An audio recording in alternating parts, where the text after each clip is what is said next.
Hello and welcome to episode 80 of the Arena Regulars podcast. I'm Zach. And I'm Jeff. And we're your source for weekly drunken Magic the Gathering arena content. That's right, we're just two regular dudes drinking some irregular beers, and we're talking about Magic the Gathering, in particular, the online client, MTG Arena. And even more in particular, Alchemy and the metagame challenge that was this weekend.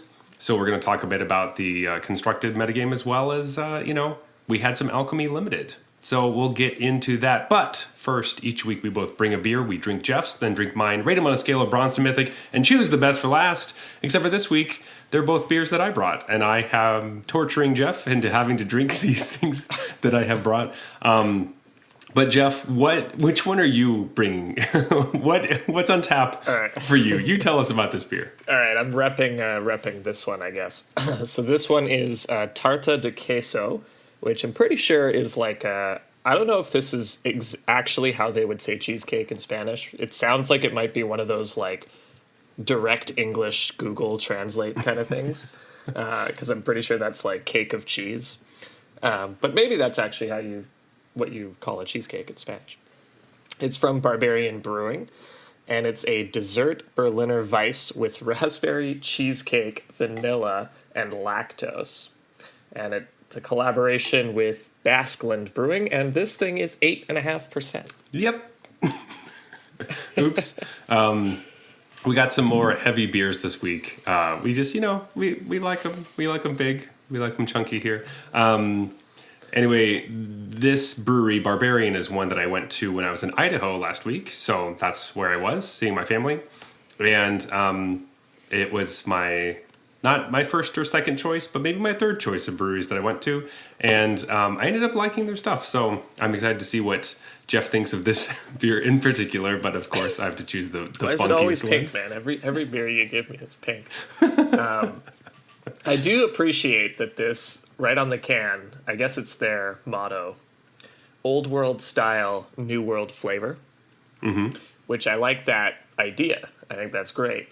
I don't know if a dessert Berliner Weiss really matches the Old World Style category that they're claiming that they have. But in principle, I like that idea.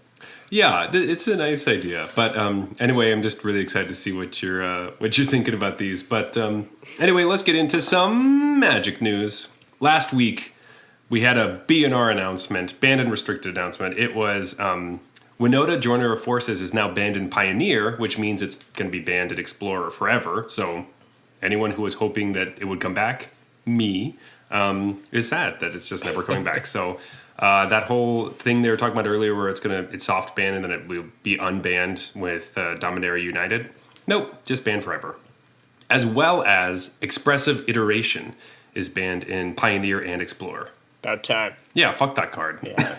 What were they thinking, Two mana draw, look at 3, draw 2. It's just too good. It's just too good. Yeah, I mean, that whole Winota dance was a little strange, though. Like, why did they even bother to do the whole, oh, well, she'll come back, later. We just don't have enough cards for her now. JK, she's banned. Yeah, I again think that it's just there are different groups at Wizards, and there's like the Explorer people, and then Pioneer is a different group of people. And so the Explorer people were like, it's too much for us, but we'll try later. And then Pioneer was like, oh, no, we're just going to ban it. They're like, oh, okay, well, all right. Feels like a real simple, like, inner office memo, though. Like, hey, we think Winota's too good for Explorer. What are the Pioneer guys thinking? And they could be like, yes, we're also considering banning it. And they're like, cool, we could get our stories straight on this and just do it at the same time. Yeah, I think there's a lot of stuff like that could, it's not the first time. So, but anyways, I think it's a good change. I enjoyed playing against Winota decks, but I know a lot of people really didn't. So maybe some other aggro decks can exist. And then, Expressive Iteration is just too good, and it's nice to see it gone. That being said, this Saturday and Sunday, if you want to test out this brand new format, you can play in the qualifier weekend. So that will be Explorer.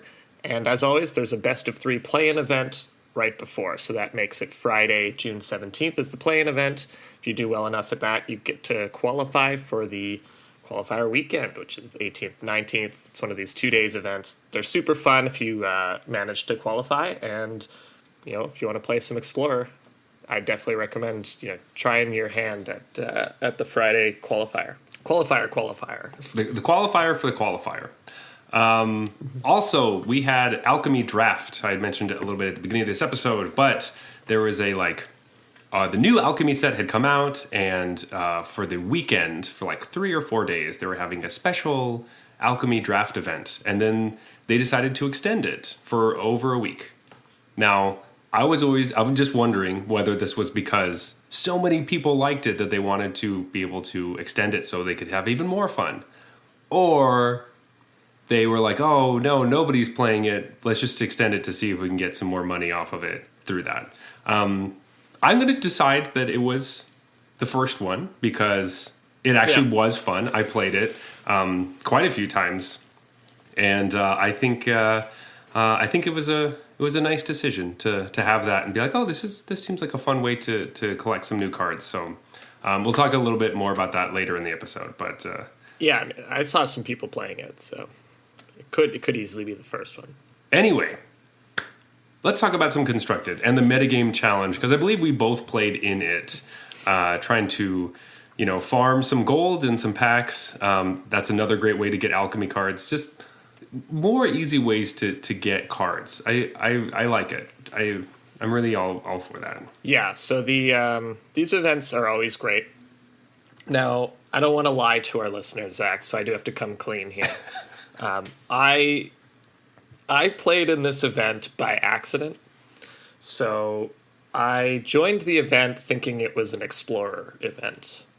But, after they take your money, they ask you to select a deck. And I wasn't allowed to select the decks that I was hoping to play. And that's when I clued in that it is an Alchemy format and not Explorer. But, of course, I had already paid, so now I had to put together an Alchemy deck and play in the event. So, it was an accident, but I'm glad I did it because it was super fun. If I had known, I might have done it anyways, just because the metagame challenges are fun events and they are actually decent EV. That's expected value. But I was hoping to, play some Explorer because we had just come off our last episode was talking all about Explorer, which you guys should check out if you plan on playing some Explorer this weekend. Despite the bans, the format, I think everything we talked about last time is still pretty applicable. Just about, yeah. But I had a pretty negative image of Alchemy in my head, and after playing in this event, I think I don't feel that way anymore.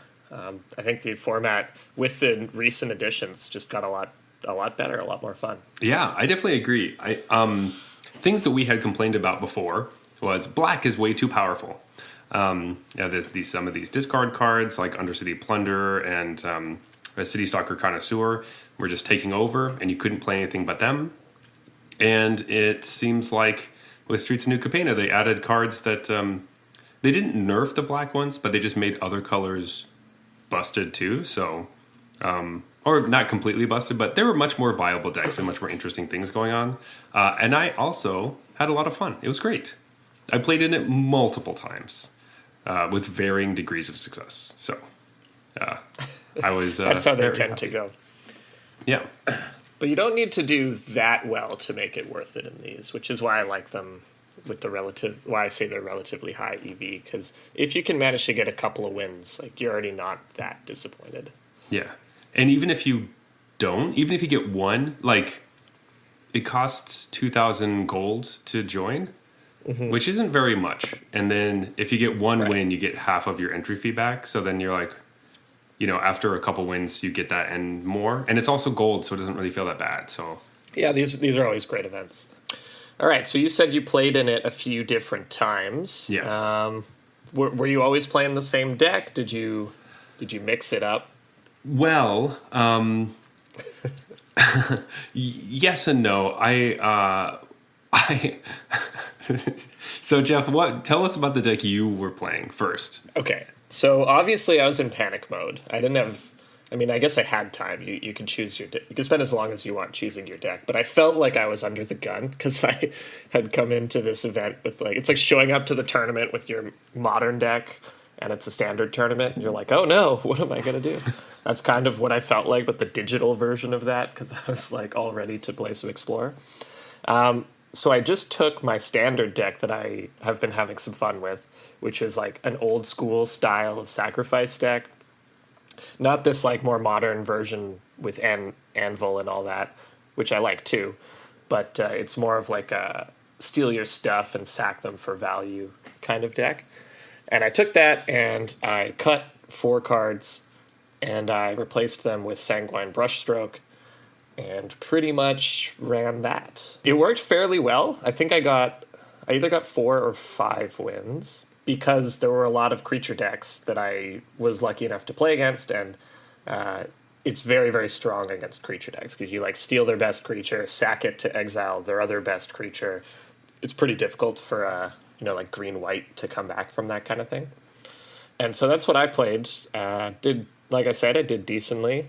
Didn't get all the way, but I did okay. And I saw a whole bunch of different stuff, including blue-white control, which I think might be an unwinnable matchup. I'm just sitting there with like all these active treasons in my hand. My opponent's like, all right, Approach of the Second Sun. I'm like, that's a problem. That's a real problem. 7 life you gain? Oh, okay. Crap. So it felt a bit of a coin flippy deck where if you play against creature decks the whole time, you have a decent shot at running the whole 7. But if you ever play against like a control deck, you just are going to lose because wait. How are they? Too many of your cards are useless. Are they playing Key to the Archive? That's how they got the. Wow, that's really unlucky. In my mind, I was just like, oh yeah, of course they're just running Approach of the Second Sun. But that's just like unlucky for you. Yeah. That's so interesting. Yeah, I mean, like, I don't pressure fast enough, really, to get under them. And too many of my cards are bad. Like, I have the whole combo I talked about of stealing a creature and then sacking it to exile another creature are 2 dead cards in this matchup. So I can only... because I play iTwitch, I have... like a lesson sideboard, so I don't even have like duress in my sideboard. I don't even have a game 2 deck that I can turn to and be like, well, okay, I'll give up game 1, but games 2 and 3 will be better. Nope, games 2 and 3 are still maybe a little better because you get to side out some stuff for just like Graveyard Trespasser comes in over your active treason, but it's not like you approach anywhere near favored in the matchup, even in games 2 and 3. So. Rough. I didn't run into any Key to the Archive cards, any decks playing Key to the Archive. So that just seems extremely unlucky to not only play against the deck.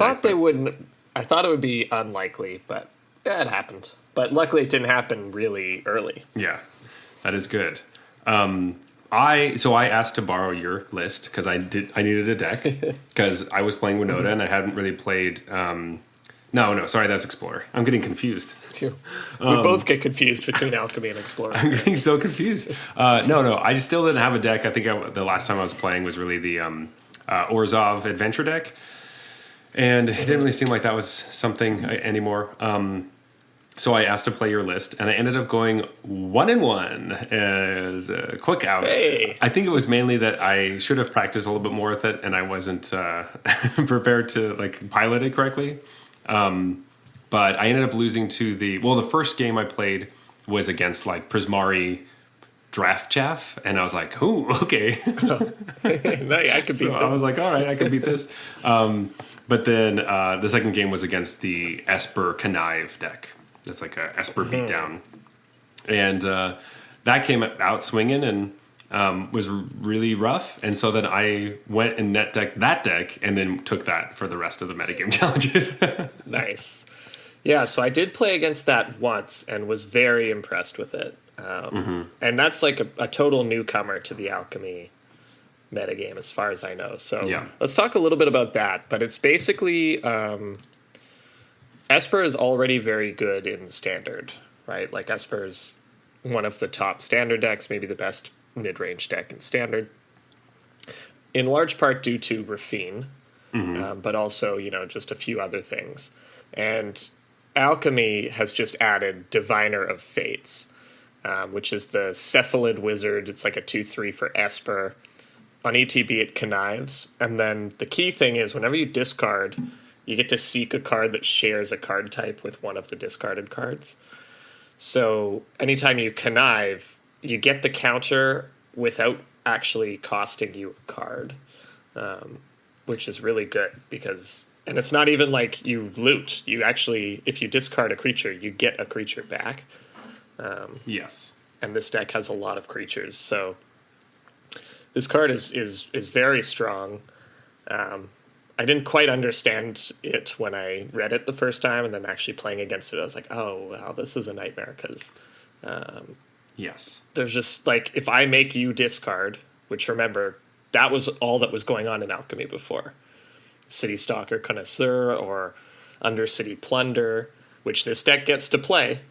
Both of them. But it also insulates itself against that with this card too, which it already is. It's already a great card in the deck, and it also just kind of pseudo counters a lot of the best cards in the format. So I only got to play against it one time, and I won mostly because my opponent drew pretty poorly. But I was impressed with the deck. It trounced me in one game, and I was just like, oh man, that felt like my opponent was just playing much better cards than I was. It's rough. It's a very good. I think you explained it very well. The other thing with Diviner of Fates is that if you know what you're looking for, so the deck I was playing was running 2 Meat Hook Massacres. If this deck plays against you and they discard their Meat Hook Massacre, they just drew another Meat Hook Massacre, and you just know that because right. So they're kind of telling you, oh, by the way, I have one, because it's the only enchantment in their deck, and it's just so frustrating. So that tended to be the card that people would focus the most on trying to kill. But when all your other cards are like either 3/3 Death Touchers, or I was playing the Adventurer, so it's like a 2/1 First Strike Death Touch that's just getting bigger, and then you have her Fiend too. It starts to snowball quite quickly. So it definitely feels like you connive a lot, and that's why I call it connive. But another card that I want to hear your take on, because I don't know if you saw it very much. I was playing it, and I don't know how I feel about it, is the new card. It's Bind to Secrecy. It's the Demir's instant. So it just costs Dimir, and it says choose one, counter target non-creature spell, or basically you conjure a duplicate of a creature in your opponent's graveyard, and you put it in your hand, and you can pay any colored mana to play it. And then it has this weird thing at the bottom that never matters, that if you have 5 mana values of stuff, you get to draft a card from its spell book. But basically it's like negate, but also you can draw one of their creatures in their graveyard. I don't really like this card. I played it, I crafted it, I played it a bunch, and for the most part, I would try to discard them whenever I could. And the worst part is, with the Diviner of Fates, you discard it, and then you draw another one. You're like, fuck! I don't want it. Yeah, I got by this card, I think, because I just decided I was going to go for the active treason play, and they're like, haha, negate. And I was like, oh, well, I didn't know that card existed, so obviously did not do a good job playing around it. But when I was thinking about it, I was just like, this card seems awful. Like, this is, when I say my opponent drew poorly and I won, they must have had these in their hand. Because, like, I know they had at least one, because they cast it on my my Voldaren, or what's the 1-drop? I get mixed up between this deck or the other one I played. They cast it on my iTwitch, and that's a pretty bad play when you have no lessons in your sideboard. I mean, it's a bad play in general, but also if your deck has no lessons in the sideboard, you don't want an iTwitch. Yeah, you're just trying to loot, but that's how I knew their hand was bad. Well, they needed a chump blocker. Yeah. So they got my iTwitch and then played it to block. I was like, ouch, that sucks. 3 mana iTwitch? That's like... That's like the downside of this card, is it looked good when it was negate, and it looked so bad there. I'm surprised to see all the lists running like 3 of these. I don't know. I wouldn't, if I built this deck, I wouldn't have crafted this card, and I would have replaced it with something else, because I'm tight on rare wild cards, and I don't believe that this is in the final version of this deck, its final form. I don't think we're playing Bind to Secrecy main deck. maybe in the sideboard as like a negate kind of card, but not in the main deck. Yeah, I didn't do that, and I crafted 4 because I was like, oh, they probably know, and I hate it, and I really wish I didn't. So you out there listening, please do not craft this card, or maybe craft 2 for the sideboard, but it's not really impressive, and Like, how are we jamming these before we move to 4 on Vanishing Verse, or before we move to 4 on the Wandering Emperor? Like, just the list I'm looking at now, I'm like, really? We went to Bind to Secrecy over some of these cards? Yeah, I think, honestly, I just needed something that would destroy creatures that weren't multiple colors. That were. Because I needed something else besides Vanishing Verse that ended up being a problem multiple times. So, yeah, just put in... Right, like, I don't know. more Skyclaves, more Wandering Emperors. Something like that. Stuff. But, man, that's my takeaway from that deck. Because Wandering Emperor is another one, I guess, right? If you discard it, you know you'll get another one. I mean, the one I was playing also had Sorin, so you could get Sorin instead. But there were a couple times where I just discarded Wandering Emperor to draw another Planeswalker and be like, sweet, it's fine. Right. Yeah, and were you playing this Herald of Vengeance? Yes. How's that? So when I had it, the best thing... So Herald of Vengeance is a 5-mana white creature. It's an angel. It's a 4/5 with flying. But when it enters the battlefield, you get to destroy each permanent you don't control that has the same name as a permanent that dealt damage to you last turn. So this card seems really sweet because the idea is like, oh, they're going to attack me with a bunch of little things, or if they use their anvils, it'll blow up the anvils. When I read this card, I was like, oh no, my anvil decks. I'm literally going to have to decide whether or not to use my anvils when this card is like a possibility. On your turn, or you wait till their turn at the end, that kind of stuff.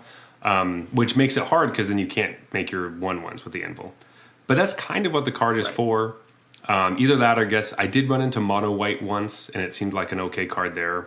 But for the most part...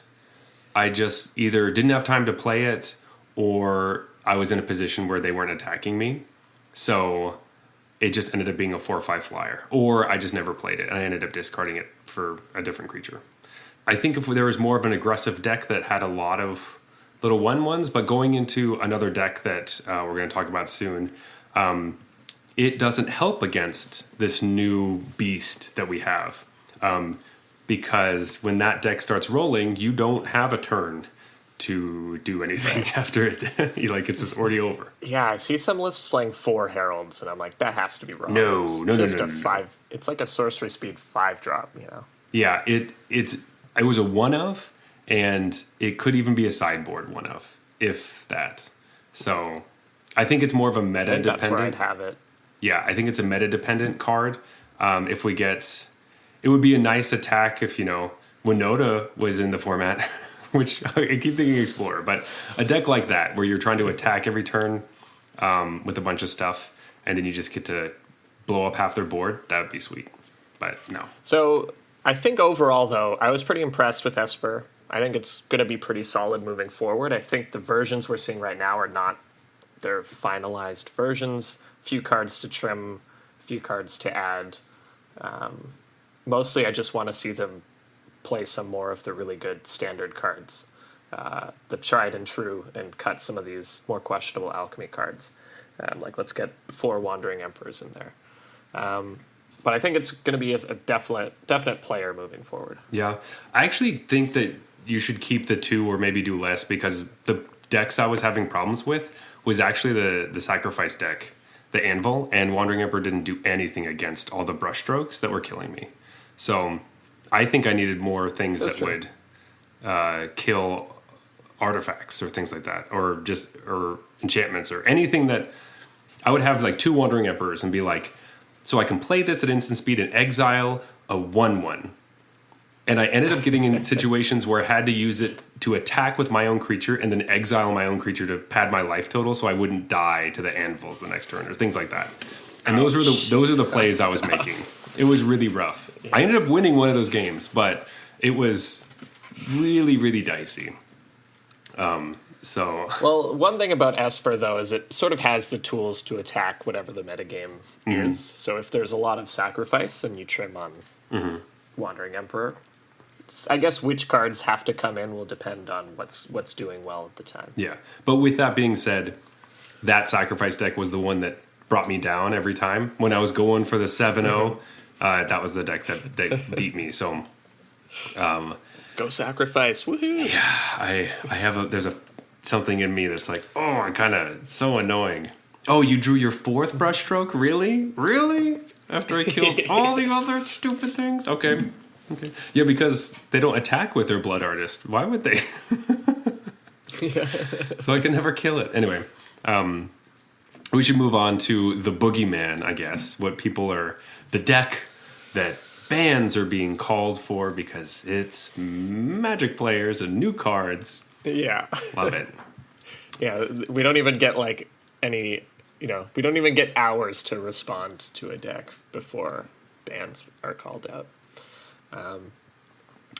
So if you've been following Alchemy at all, you know what we're going to talk about. If you haven't, you probably have no idea what words we're about to say. But the current, I guess, de facto, quote-unquote, ban-worthy best deck in the format is Gruul Combo. What? Yeah. So I had to look through one of these deck lists and puzzle this out. So let's see if I got it right. Okay. It's Grinning Ignis, which is 2 in red for a 2/2. You can spend 1 red mana, bounce it back to your hand to add 2 and a red. So the idea is for all of your red mana, you can recast this thing as many times as you like, and you combine that with Racketeer Boss, which is a new card in New Capenna Alchemy, red and a green for a 3/2. When it ETBs, choose up to 2 target creatures or planeswalkers in your hand. They perpetually gain. When you cast the spell, create a treasure token. So basically, there's the extra mana you needed off Grinning Ignis. If you put that ability on Grinning Ignis, then Grinning Ignis is sort of a one-man combo engine here, where you just cast the Ignis, pick it up, cast the Ignis, pick it up as many times as you want. And when you have something like that, it's pretty easy to win the game. If you get 2 Racketeer treasures on this thing, Racketeer Boss treasure things, then that's infinite mana. But it seems like most people play this Witty Roastmaster, which pings your opponent every time a creature enters the battlefield. But once you have this sort of... The 2 cards are the Boss and the Ignis, and then you just need to find a way to kill off of infinite cast triggers, of which there are a few options. Yeah. One of the cards... Yes, the Witty Roastmaster is one of the ones that just goes right away, but the one that's harder to deal with is the Cabaretti Revels, which is the enchantment 1 and a Gruul, and whenever you cast a creature spell, you seek a creature card with lesser mana value and put it onto the battlefield. So you just play every creature in your deck that's 3 mana or less, or I guess less than 3 mana. So it it does, if they have 2 of those on the battlefield, even if they don't have the combo enabled and they just have just a regular Ignis in their hand, they tend to play a lot of things very quickly. And it can, right. If you just don't kill them on a turn, you'll be like, okay, well, their board is empty. They have 1 card in hand, but they have 2 of those enchantments. And then when they pass the turn, it's like, oh, never mind. And then they're playing like the Innkeeper. I've seen people play Dina's Soul Steeper. So whenever you gain life, you deal 1 to them. So you can do it that way. If you don't have... Both of those are 2 drops, so the Revels will get them, and then your combo's guaranteed to win. Yes. So that is quite nice. There's a lot of stuff. But with that being said... and I've seen a couple different versions. There's Naya versions. Obviously, this one had Dina, which I don't think they were playing black mana. They just were playing it off of treasures or the enchantment. I saw a Teamer version that was really bad. But in any case, it's fairly disruptible, especially with the meta of discard cards in your hand, which there's been many times where somebody returned the Racketeer from their graveyard to their hand, played the Racketeer, and didn't have mana to play the Ignis. But I'm like, well, you have one in your hand, so I'm going to make you discard it. And they're like, nice. Right. I'm like, yeah. So I didn't... Yeah, you got me. I was going to win. Yeah. So I didn't really seem to have a problem with it, and I never lost a match to it. But when it goes off, it's really crazy and exciting. And you can't hit the enchantment with Vanishing Verse, so that was difficult. But besides that, I mean, it's really cool. I'm really happy that the combo deck's this weird Gruul thing, so that's fun. It's a lot better than blue-red. Yeah, for sure. I never played against this deck, but I saw it, online, making waves. Everyone's talking about it. And so I'm with you on it being cool. Maybe I could see it being the type of thing that if it's too good, then it's just like, that's super frustrating.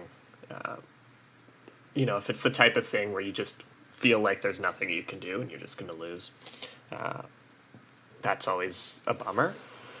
So this has the potential to be a deck like that. I don't think it is, because it's still, like you said, just definitely so many ways to interact with it. So if this becomes the best deck in the format, it just feels like you can adapt to it, kind of like with runes.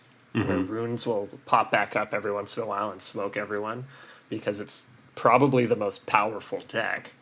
It's just so easy to hate on that it's never going to be the best deck for very long. I could see this being something very similar to that. Also, the current versions kind of go like all in on the combo from what I'm seeing. And I would build it a little more as just like a red-green creature deck that has the oops, I win button. Mm-hmm. Like Racketeer Boss is not that embarrassing of a 2-drop in an aggro deck, right? It's a 3/2 that makes one of your other things like net you a mana, or two of your other things. Like, that's just a solid card. It's just and good. So I'd kind of build it a little more towards that. Whereas these, people are having fun with the combo, so all the decks are like super all-in combo decks. Mm-hmm.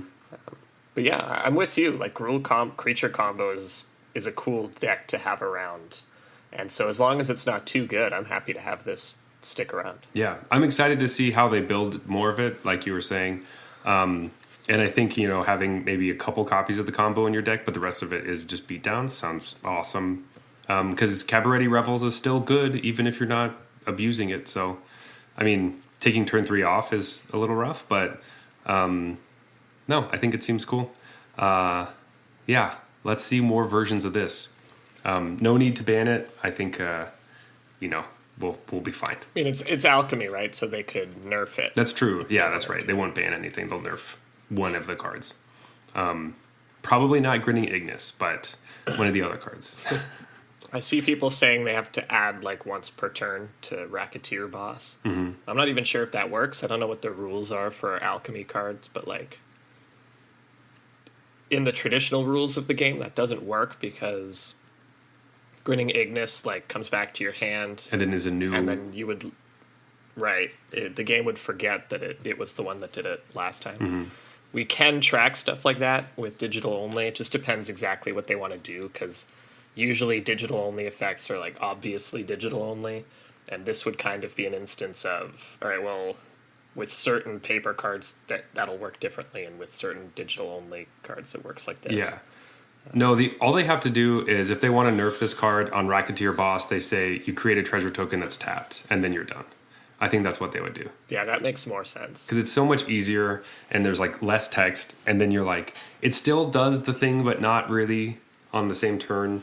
Like, you can do it at a finite amount of times, but still make enough mana for the next turn, but you're not going to go crazy. So, if anything gets nerfed, I'm assuming it's that card to that text. Would make sense to me. Anyway. Yep, but we'll see. I don't anticipate that happening. No, let's have fun for a while until it wins a Pro Tour, and then we'll be like, what?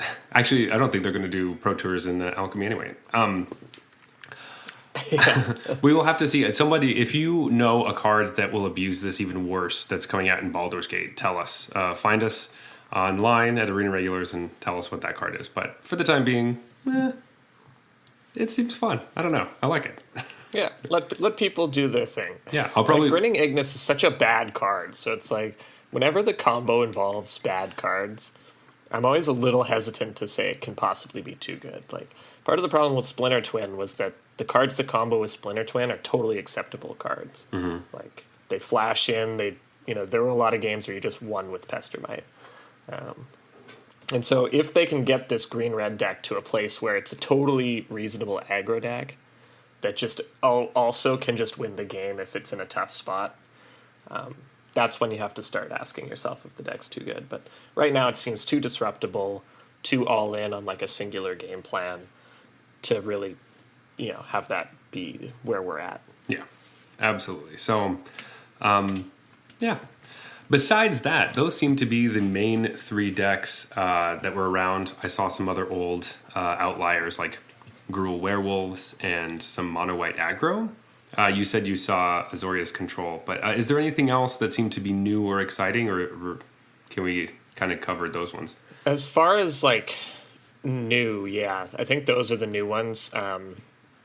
There's still a lot of like black mid-range decks, there's more than just the Esper one. The Esper is kind of the new one, but I still see people playing just Rakdos-based mid-range decks. Your Grixis, your Mardus, the stuff that was like the best in Alchemy before. That stuff's still around. People just have those decks, I guess. They're going to keep playing them. And, we talked about Sacrifice a little bit. I was hoping to see some Elves, because I know Elves got buffed semi-recently.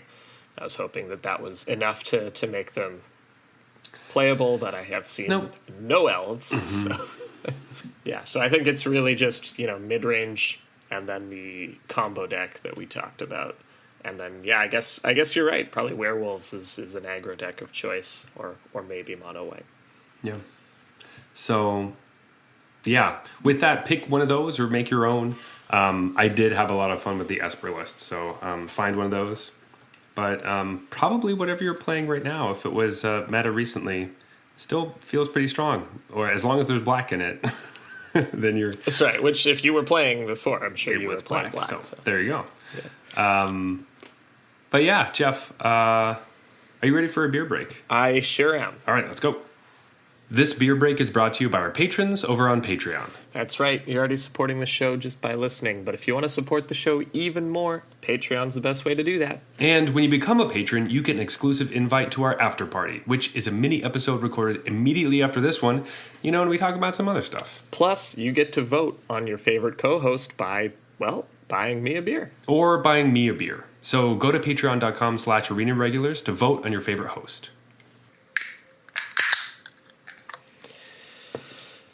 Right, Zach, so you started us off with a big, heavy sour, over 8%. So I'm sure you balanced that out with just like a little Pilsner or something, maybe a typical pale ale, something like that? Well, it's a cream ale. It's an ice cream ale. So it is called Peanut Butter Bits. It's an ice cream ale made with lactose, chocolate, peanut butter, and vanilla. And it's 8%. Because I didn't look at the percentages when I bought these. I'm really starting not to believe them about their old world style philosophy that they claim their beer follows. I don't know. We'll see. Their tap room, so I went to their bar. It was like a beer bar. It was close to the restaurant we were going to, so I didn't actually see the brewery. But it was nice. They had, one of those big chalkboards with all the different beers from a bunch of different breweries. And we just tasted a bunch of them. And it was a good time. But there were definitely lots of sours and lots of weird stuff, which is I'm always excited for. So yeah, it sounds like you fit right in. Let's drink some of this peanut butter ice cream.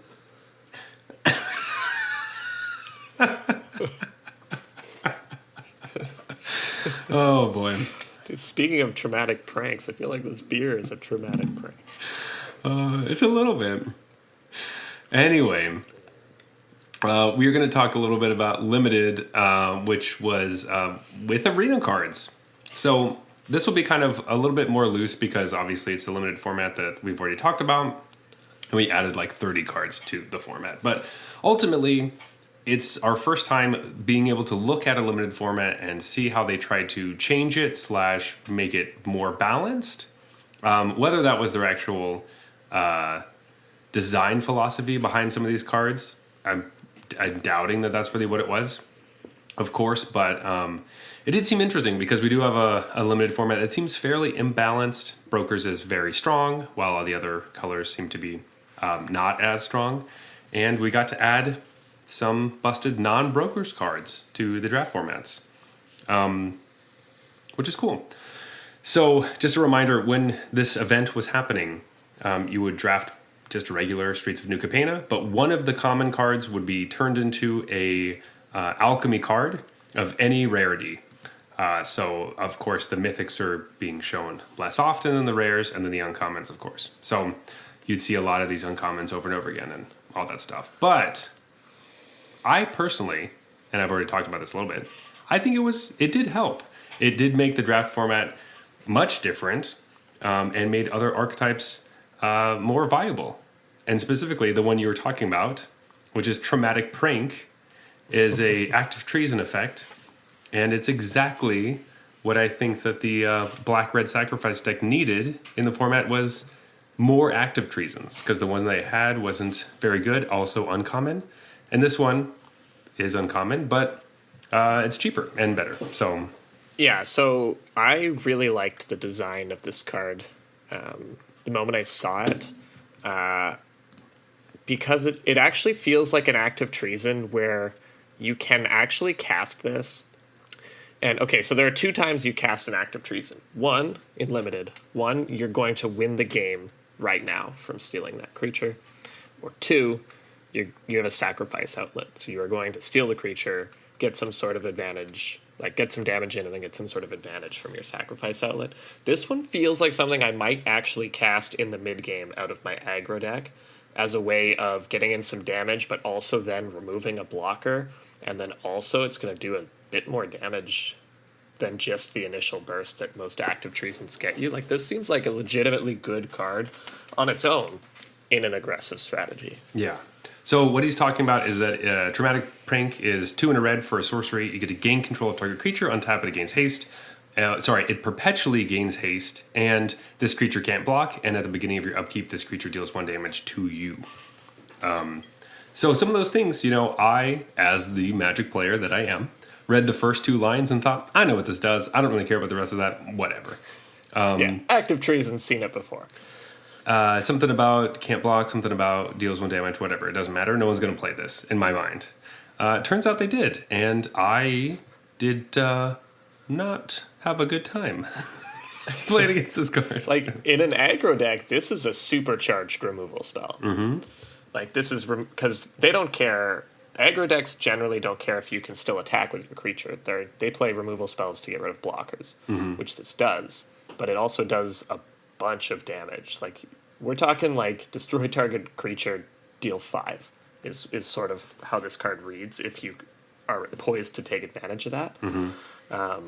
So this card's just very, very good in limited, in red aggro decks. And I like when they have cards like that where it's like, it's not just an amazing card, it's good if you are the type of deck that can take advantage of this card.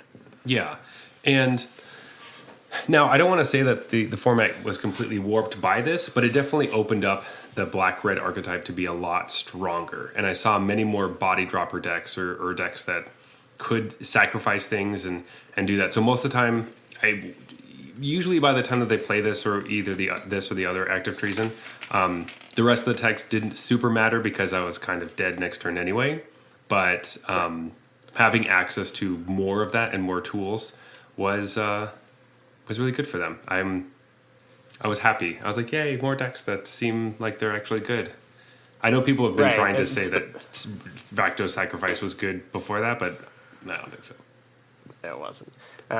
This was the right place to put power because, like, red was so weak in the base set that it makes sense to come out with a good red uncommon in this expansion. Now, that being said, I know you played a fair amount of this. I actually didn't play any of this format, so I can only sort of comment on a theoretical level, but I do have a lot of thoughts about what they did here, and good things and bad. But you're sort of our resident expert here as someone who played the format.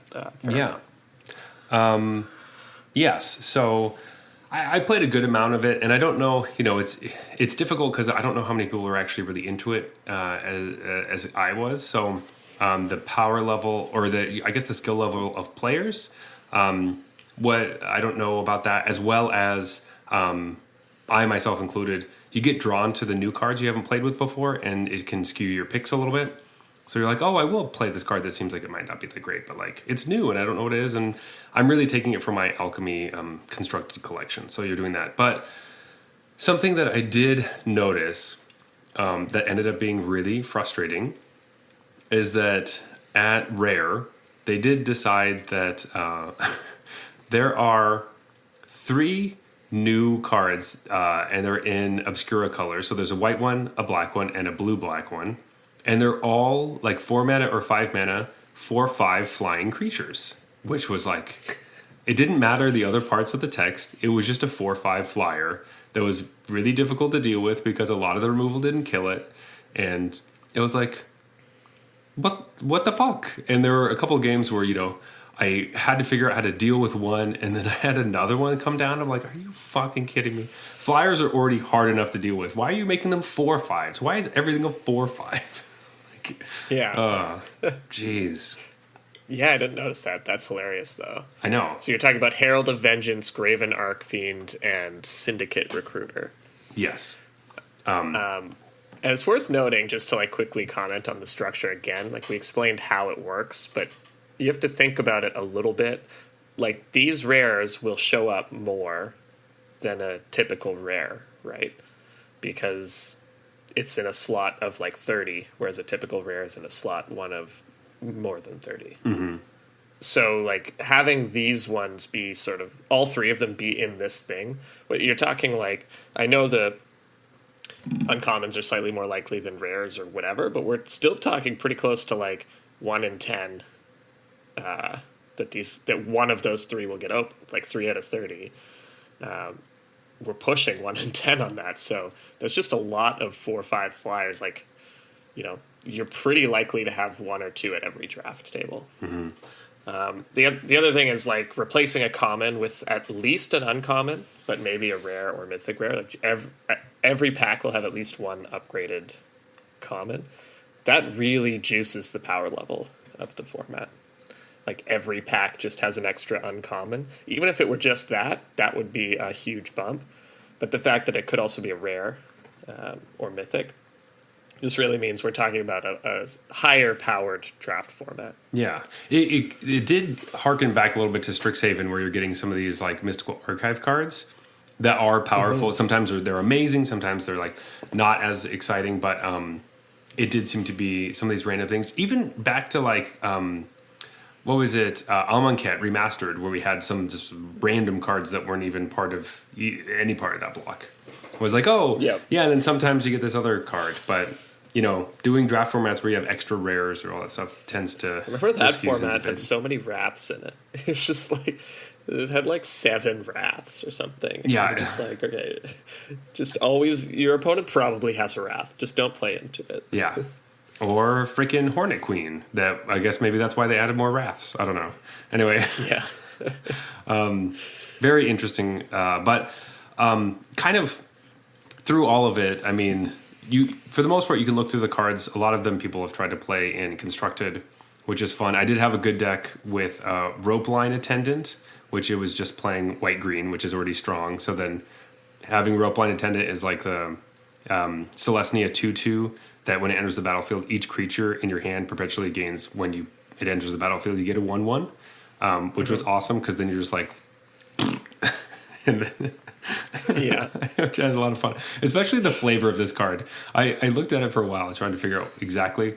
So the Rope Line Attendant is like the bouncer outside of the Cabaret Club, who lets extra people into the party. That's why there's extra tokens that come in. Got it. It's controlling the rope there. Yeah, so it's like each person has like a +1 kind of. And they're like, you can have a +1, but you can't, or you can't, or whatever.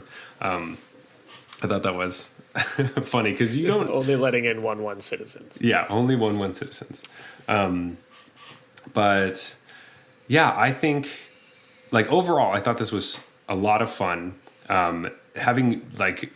giant regrowth, people being able to like draw. I had the freaking Cabaret Initiate. If that creature dies and then you giant regrowth it, and then you have like this double striking thing, or any creature that had double strike, to be fair, and it gets perpetually +3/+3. I had decks just built around that card, being like, okay, I got a bunch of these and I have a bunch of just creatures that have keywords, and I'm just buffing them as they die, and you're just like, just like weird things like that. It was a lot of fun, and like being able to draft with perpetual cards was a lot of fun. And it's always my favorite way to learn how to play the cards or what the cards do, as opposed to just looking at just a box of text all the time. So I had a lot of fun with it. I hope they do more of this in the future, which they should, honestly. Like, just talking about draft in general, especially with the set, the way that it's been so... I don't know, have you written off draft so far? Are you kind of over it? For this set, yeah, and that's a part of the reason I didn't play in this event. Like, I was a little skeptical how much would get changed. It sounds like you're saying more than you would think, which is good. But I was like, oh, they're only adding 30 cards, whatever. How much is that actually going to change things? But yeah, I'm a bit over the set because, like, I had a lot of fun with it at first, but then it's just so much of the same over and over again because of how, like, poorly balanced things are. Yeah, sort of thought of it as core set limited, where only 5 of the color pairs are viable. Mm-hmm. And even then, we're really talking like 3, because 2 of those color pairs you didn't want to be. So when I started thinking about it that way, I was like, yeah, that explains why it's kind of the same 2 or 3 decks over and over and over again. So I'm glad to hear that this mixed things up, because I think most people were kind of off New Capenna Limited. Yeah, and I don't know if it just comes from me, who I'm just excited to try new things, but yeah, I want them to do more of this. I think it was cool, especially because, you know, we're on Arena and we have the ability to do these things where, you know, we don't have block sets anymore where they change the draft format and you have some of the old cards and some of the new cards, or we don't have a lot of these things. So, and we do get this new alchemy set every time. They should let us draft it every time it comes out, because it's easier to get the cards, which is something people have complained about. And it can make the draft format different, which, I mean, for better or for worse, a different draft format always seems interesting to me. So I am all for whatever they're going to do. I guess, are we getting alchemy cards for Baldur's Gate? I actually don't know. We're just getting a bunch of... Everything is going to be different this summer. Everything's going to get weird, because alchemy is already changing standard, but now it's just going to change forever, because it's going to have this new set of cards that has nothing to do with standard. Yeah, like when I said I had, you know, I didn't play it, but I have thoughts. I think I'm basically just going to echo what you said, that this is just a great idea that they had, and I don't see why you wouldn't do it every time. Like you said, acquiring alchemy cards is a big issue with the format. It's probably people's main complaints, that it's just so hard to keep up with. You know, that along with them changing cards and then they get less valuable, or, like, you know, you can't use them in your historic decks anymore. But that complaint is sort of solved by Explorer as well. The biggest thing really now just is actually acquiring these things, and they've done a couple things to mitigate that. They actually put uncommons in it, which normally it's like every card you would ever actually want is a rare, which is no longer actually true. And that, if you're going to put more uncommons in it, it makes sense to, like, inject these into draft. And as long as you can design it, like, that's something they can do, is make a set that's cool for Constructed and changes the draft format. They absolutely should. Like, it's one of the reasons I didn't play Esper. You know, I was mentioning in the break, one of the reasons I didn't play Esper in the event is because it just required too many alchemy-specific cards that I wasn't sure I wanted to use wildcards on. And if I had been able to, like, draft this set a bunch, maybe pick up some of the, like, Diviner of Fates more naturally, pick up two or three of those, then sure, maybe I'll build the Esper deck and jump in and play that too. And I'm sure I'm not the only one that's like that. So, plus I tend to get bored of draft formats, even good ones. Like, maybe the best formats ever are the ones where I could just draft them through the entire length of the set, but usually I can't draft the format the entire length of the set without having gotten bored of it. And so this sort of midway mix-up where it actually changes the format. Now that, like, I'm probably going to try the next one now that I know that the feedback on this was that it actually changed the format. I mean, I do want to say one caveat that, like, I do think it changed the format. Now, did it change the way I drafted? No. I still drafted exactly the same. I still took all the good brokers cards, tried to stay in obscure brokers all the time. But the opponents I was playing against and some of the cards and things that were happening felt a lot different. And so that was refreshing. Now, I still think that, they didn't power up the other ones enough that it was like completely flip-flopped, which would be kind of interesting. And a rebalanced format would be very interesting as well, where it's Phantom and they just change the numbers on stuff and make like red better. That could be cool. But it would also be really hard to draft because I would be confused because I would think that certain cards were... Oh, wait, Inspiring Overseer doesn't have flying anymore? Wait, what's going on? Yeah, I think that'd be a bit much. I think this is a totally reasonable, at least first step towards like rebalancing formats. And it's very much in the spirit of Alchemy too, where they can wait for the format to evolve a bit, and then maybe some of these uncommons are like the last thing they put into the file. Where they're like, oh, red sucks, let's give them a good removal spell at uncommon in the new set. It like lets them do that tweaking when, it would be so hard to design a set and know exactly how the draft format will play out. Yeah. So it gives them a knob to turn on, improving the format. So as long as you, are willing to play with digital-only cards, which I know is a hang-up for some people that will just never play with digital-only cards, but... I don't know. Give it a shot. They're not as egregious as some people seem to contend. Yeah, I also think that this, if you are on, I don't know why they didn't do this before, because obviously this is probably the biggest hang up, like you were saying, is there are a lot of folks that have written off Arena altogether just because of digital only cards, or at least they said they wrote off Arena because of digital only cards. Yeah. Again, like we've said multiple times, when you start playing with them, it doesn't feel that weird, especially when you're in the client. And being able to draft them and play them this way seems like, I think it would help people get on board a little bit more, because you don't have to invest much of anything, because you can just take only the non-alchemy cards if you want, or even if you do take them and play them, what did it cost you to do that? You're still just drafting like you normally would. Maybe you've got a full play set of all the other cards. So then you're like, sweet, there's some other ones I can collect. Totally. Yeah, it seems like a fairly easy event they can put up for, a couple weeks.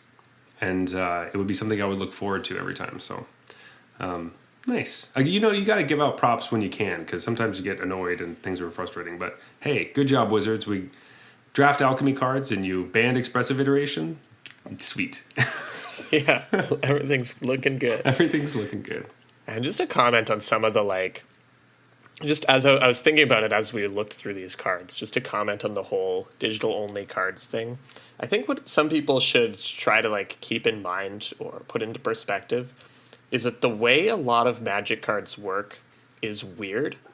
And the reason it's weird is just because of, the fact that the game doesn't want to just trust its players, to play it properly, essentially. That's why it makes you reveal a sorcery when you claim you went to get a sorcery out of your deck. It's not going to use the honor system. So it's not going to be like, oh, go get a sorcery, and then you don't have to show it to your opponent, because your opponent would say, well, hey, how do I know you got a sorcery? And so a lot of the way cards work in paper Magic is really just centered around this one fact, that there's no way for the game to track cards. Mm-hmm. And so digital-only cards, a lot of the time, at least the ones they're doing now before they go a little crazy, or the ones they started with, really just work the way that they should work if we didn't have to deal with, potentially people cheating and, how can we monitor this and, how do we track it? It's they're actually representing, the spirit of the card, the spirit of the design. they just don't have, they're allowed to ignore these annoying technicalities about making sure people aren't cheating. And so, a lot of people refer to them as not real Magic cards. A lot of the time they like feel more like real Magic cards to me because they're capturing the spirit or the essence of the design without having to worry about just tracking issues. Yeah, I super agree with that. And some things that you just like want to be able to do, wishing, basically. So spell books are kind of like wishing for a random card from a certain group of cards. You just don't have to put a slot anywhere for them. And they work like that, which is just fun. The reason that I think that the Gruul combo deck is so interesting is because it's the only type of combo that would work in digital. It's the combo would only work in digital. It couldn't work in paper. Right. Even though it wouldn't be that difficult to do it. But anyway, think about that, right? Like, Grinning Ignis went back to your hand. Now I have no way of knowing if the Grinning Ignis you play is the same one or a different one. Well, it's like, obviously I'm playing the one that has this rider that, this is just a silly tracking thing in paper that, really the spirit of the card is that obviously this one still has that ability. Mm-hmm. But you can't do it in paper because in other situations it would get weird, right? And so, maybe they have gotten pretty creative, right, about doing stuff like that. But still, it's like the Grinning Ignis combo is sort of, whether you agree that combo should exist or not is a different story. But the templating in digital only is just how that combo should work. Yeah.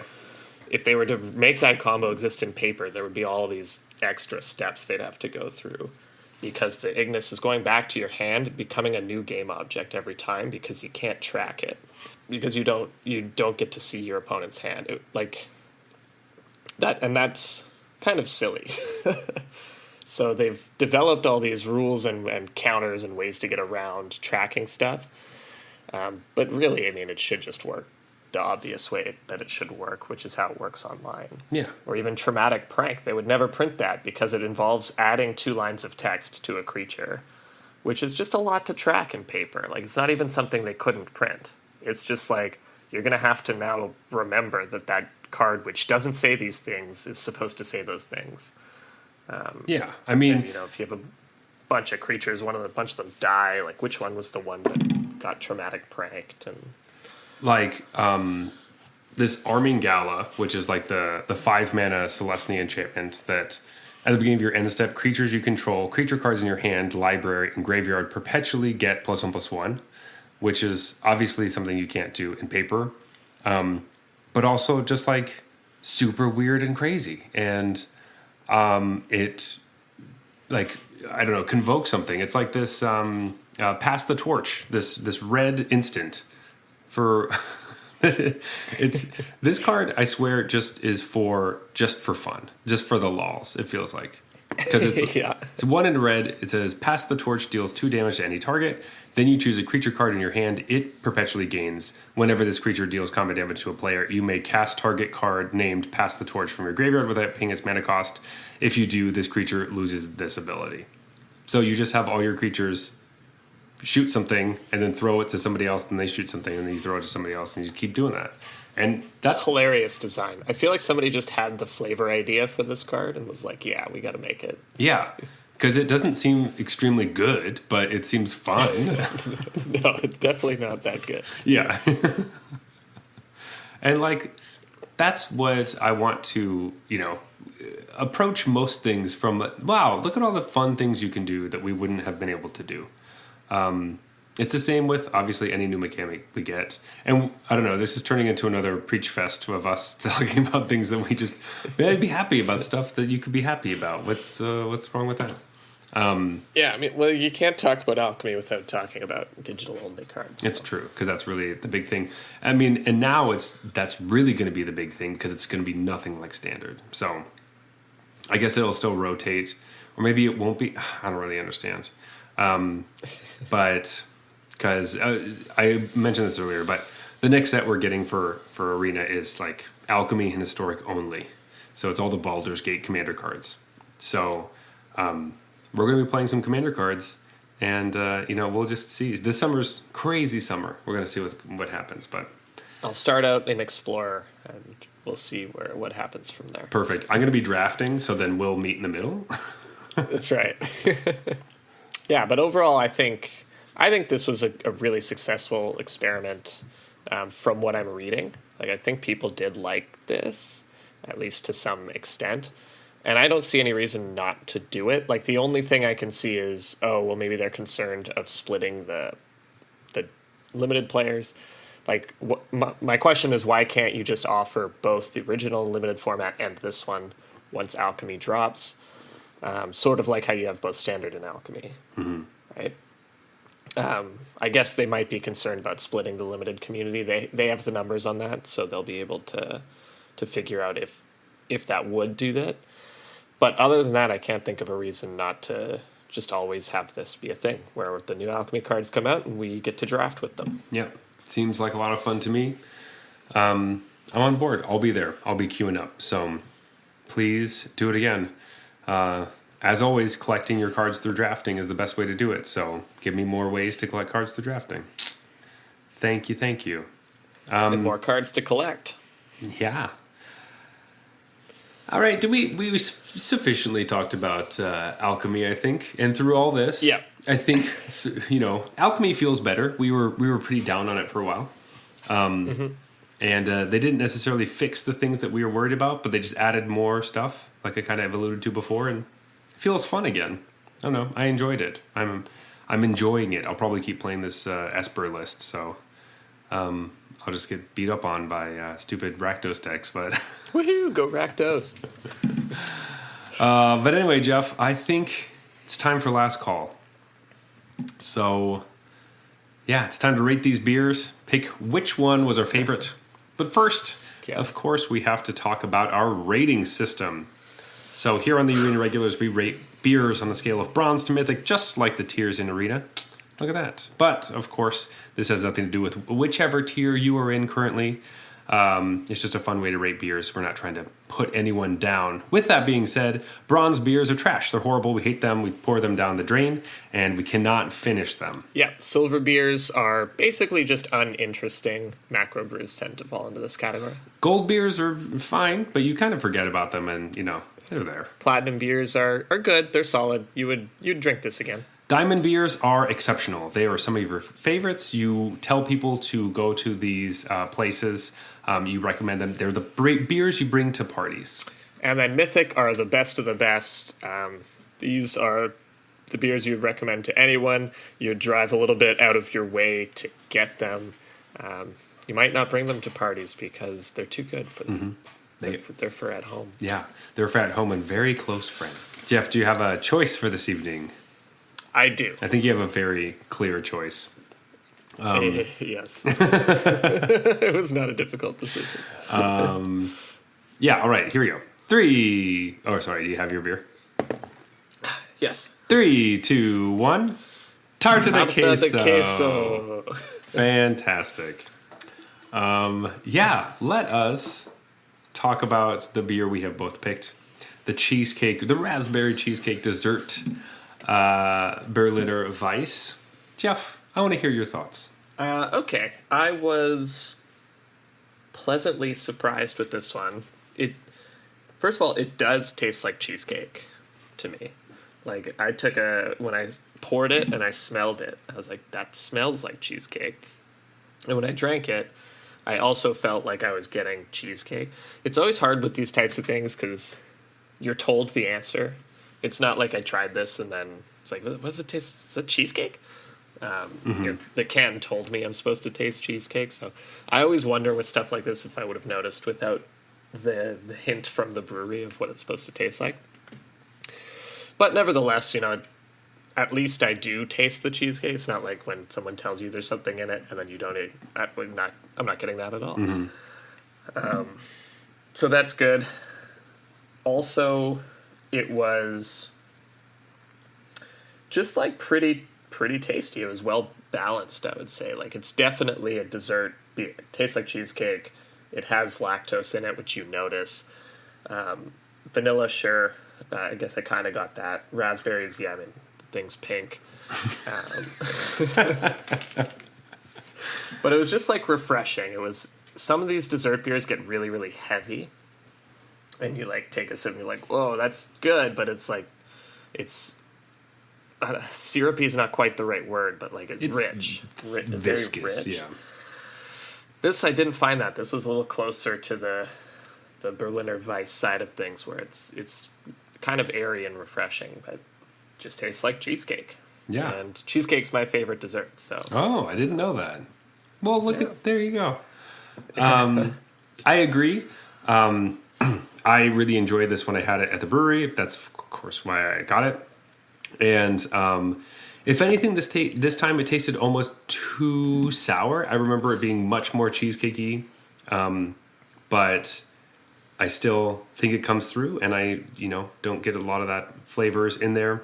But I like it quite a bit. It is refreshing and good. So, what are you going to give it? I'm just going to give it Diamond, I think. Ooh, okay. I was kind of on the border between Platinum and Diamond, and I was like, you know what? It impressed me. It came in as a Berliner Weiss with cheesecake and raspberries and lactose, and I was like, wow, that's going to suck. And then it didn't suck, so I'm going to bump it up for being a surprise. All right. I'll jump on that. I'll jump on the Diamond. I'm definitely recommending this to people if they're in the Idaho area, going to Barbarian or around there. I say, hey, pick up some of this stuff because it's lots of fun. Perfect. All right, Diamond. Nice. Peanut butter ice cream ale. I am so excited to hear what you're thinking, but I'll start with this one. I have a weird relationship with peanut butter beers, as you've heard from the show. We have done one other peanut butter beer, which ended up being pretty good. It was like this. Anyway, it's not this beer. Let's talk about this beer. This one's quite light for something. Usually when you're thinking peanut butter, you're thinking something more viscous, something thick. Usually like they're stout, stuff like that. And this one, this cream ale, is like light, and it does have a nice peanut butter flavor to it. Now, do I want peanut butter in my beer? That's always the question. It's so hard. And I still think I'm on the fence with that one. But I do think this one's fun, and another reason why I brought it. But yeah, I still think that maybe, it promised some chocolate, and I don't really get that. I kind of just get peanut butter. I think the choice of doing a cream ale was really interesting, and I think it worked nicely with that. Though, in the end, maybe I'm just, with these, are throwing me so off because they're so far away from what beer really is or should be. So it's very difficult to think about. Jeff, what did you think about this beer? I don't like it. Yeah, I mean, you're saying you don't know whether you want peanut butter in your beer or not. Like, I don't want peanut butter in this. It tastes like a totally reasonable cream ale, and then just like peanut butter like all over it. You're like, why is that there? That shouldn't be there. And it's a bit of a slog. My only issue with this is that it doesn't fit into our rating system at all, because I don't think it's fine. I don't. This isn't like, oh, it's pretty good, but I won't get it again. It's like, I don't like it. I don't want it. But it's not silver because it's not uninteresting.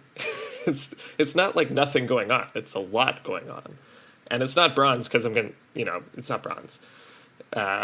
So I don't know where it's gonna end up, but it's not my favorite beer that I've ever had. I can see that. Like, I bet there are people that like this. It's just not what I want. Yeah. It's so fun going and drinking these beers in a sampler after drinking a bunch of other beers, because they seemed very exciting there and kind of on the same platform. But as I'm drinking them now, I do see what they went with. I think I agree. This isn't my favorite. I'm still going to give it gold because it is... Yeah, because that's our rating system. We don't really have I don't like it, but I'll drink it because it's beer. Maybe we should add that. I don't know. But I think that was sort of the intent of silver. We just assumed that anything that fell into that category would be like boring. Yeah, but I think if you give it silver, that would still make sense. Because there's other beers that I put in silver that I just didn't like. That I was like, usually it's because nothing was going on, but I was like, no, I don't like this. I'm mad at this. I'm mad that they made this. This is just definitely not for me. Like every single time I take a sip, my brain is like, is there something wrong with the beer? Like, did it go bad or something? Like why is there this weird peanut butter taste like clouding everything? Because the very first sip, like if you try it, it just sort of tricks you into thinking it's a cream ale and then pulls a fast one on you with the peanut butter. Like every time. Yeah. My brain's like, what's that peanut butter? Oh my God. Not getting used to it. So I'm going to just give this one silver. It's not for me. Yeah. I get it. I get that. Anyway, Barbarian Brewing Company. They have some other crazy stuff going on over there. Check them out if you're in the Idaho area to see if you think that this is worth drinking or not. Anyway, Jeff, let's go to closing time. Let's do it.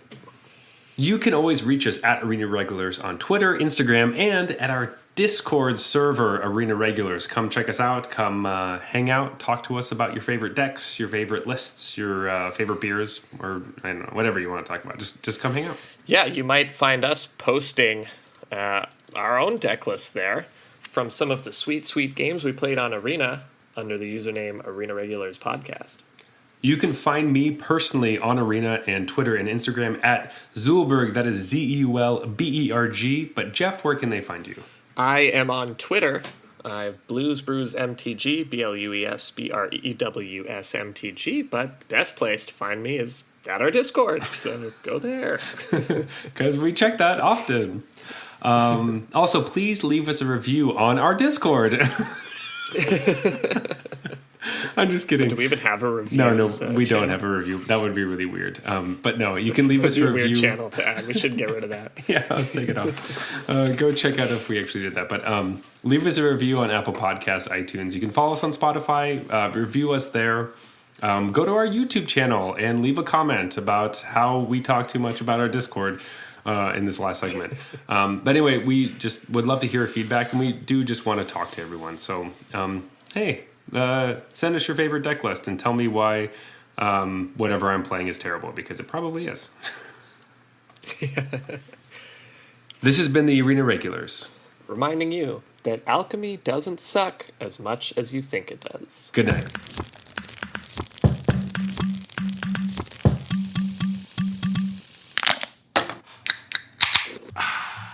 All right, that's fine.